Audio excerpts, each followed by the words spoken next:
राधे राधे, जय श्री कृष्णा। आज मैं आपको बुधवार गणेश जी की एक पौराणिक कहानी सुनाने जा रही हूँ।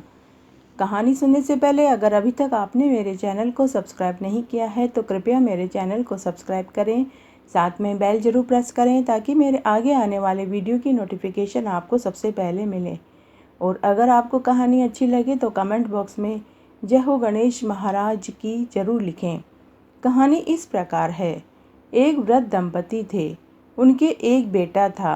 बेटा बाहर गांव से कमाकर जब वापस आया तो वह अपने परिवार वालों के लिए सबके लिए अलग अलग उपहार लाया था। वह अपनी पत्नी के लिए मखमल का ब्लाउज पीस लाया। उसकी पत्नी सभी वार त्योहार और व्रत उपवास करती थी, लेकिन जैसे ही गणेश जी की कहानी आती थी तो वह खड़ी हो जाती थी और कहती थी, घर में बहुत काम है, मैं तो घर जा रही हूँ। इसलिए वो गणेश जी की कहानी नहीं सुनती थी।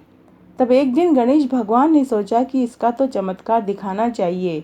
तो उसका पति जो उसके लिए ब्लाउज पीस लेकर आया था, गणेश जी भगवान ने चूहा बनकर उसको चुरा लिया और उस ब्लाउज पीस को उनके घर में जो नौकर रहता है उसके कमरे में जाकर डाल दिया। जब बुढ़िया का बेटा सुबह सोकर उठा और किसी काम के लिए उसने नौकर को जगाने के लिए उसका कमरा खटखटाया और जब नौकर ने कमरा खोला तो बेटे ने देखा कि जो ब्लाउज पीस वह अपनी पत्नी के लिए लाया था वह उसके कमरे में पड़ा हुआ है। तब उसने अपनी पत्नी को चरित्रहीन समझ लिया। उसी दिन उसने अपने माता पिता से कहा कि वो अपनी पत्नी को पीहर छोड़ आए, लेकिन उसके माता पिता ने बहुत पूछा कि क्या कारण है, बिना कारण हम बहू को कैसे पीहर छोड़ कर आएँ। तो उसके बेटे ने कहा कि इसे वापस इसके पीहर छोड़ कर आओ, नहीं तो मैं खाना पीना बंद कर दूंगा। लगातार 4-5 दिन तक बेटे ने खाना नहीं खाया। तो तब उसकी माँ ने अपने पति से कहा कि तुम जाओ बहू को पीहर छोड़ कर आओ, मेरे बेटे ने 4-5 दिन से खाना नहीं खाया है। तो वृद्ध ने कहा कि अरे भगवान, मैं बहू के माता पिता से क्या बोलूँगा कि मैं बहू को क्यों छोड़ने आया हूँ। बुढ़िया ने कहा कि आप कुछ भी बहाना बना देना, लेकिन आप इसे इसके पीहर छोड़ कर आओ, मेरा बेटा कई दिनों से भूखा है। फिर एक दिन सास ससुर ने अपनी बहू से कहा कि बहू तुम अपने माँ बाप से मिलकर आओ, कुछ दिनों वहाँ रह लो, फिर हम वापस तुम्हें ससुराल में बुला लेंगे। तब ससुर अपनी बहू को छोड़ने के लिए उसे साथ लेकर गया। जमाने में गाड़ियाँ नहीं होती थी, तब परिवार वाले ही बेटी बहू को छोड़ने जाया करते थे। तब ससुर और बेटे की बहू जा रहे थे तो चलते चलते रात हो गई। तब गांव के एक मंदिर में वो बैठ गए। वह मंदिर गणेश भगवान का था।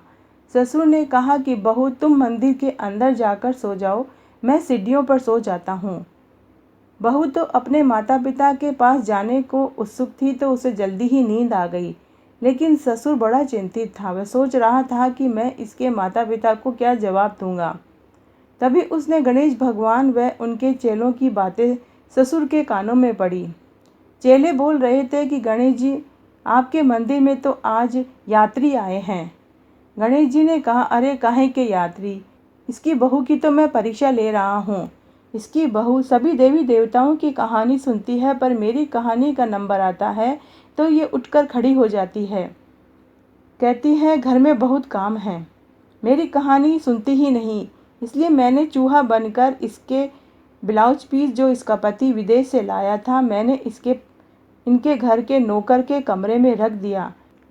इसके पति ने जब नौकर के पास लाया हुआ ब्लाउज पीस देखा तो अपनी पत्नी को चरित्रहीन समझ लिया और आज इसका ससुर इसे पीहर छोड़ने जा रहा है। ये सारी बातें जब ससुर ने सुनी तो वो सारी बात समझ गया। सुबह उठने पर ससुर ने अपनी बहू को कहा कि बहू हम तो वापस अपने गांव चलेंगे। तब वह वापस अपने घर आया, पूरी बात अपनी पत्नी और बेटे को बताई। तब पति का शक दूर हुआ और वह अपनी बहू से कहने लगा कि तुम सभी वार त्योहार की कहानी के साथ गणेश जी की कहानी जरूर सुना करो। उस दिन से घर के सभी सदस्य हर बुधवार को गणेश जी की कहानी सुनते, साथ ही व्रत भी करते। तो हे गणेश भगवान, जैसा उस बहू के साथ किया वैसा किसी के साथ मत करना, कहने वाले को, सुनने वाले को और हुकारा भरने वाले को। घटती हो तो पूरी हो तो परवान चढ़े, भूले बिसरे नाम तेरे भंडार में भरे। तो आज मैंने आपको बुद्धवार गणेश जी की कहानी सुनाई। अगर आपको ये पसंद आती है तो अपने दोस्तों और रिश्तेदारों में ज़्यादा से ज़्यादा शेयर करके पुण्य कमाएं। धन्यवाद।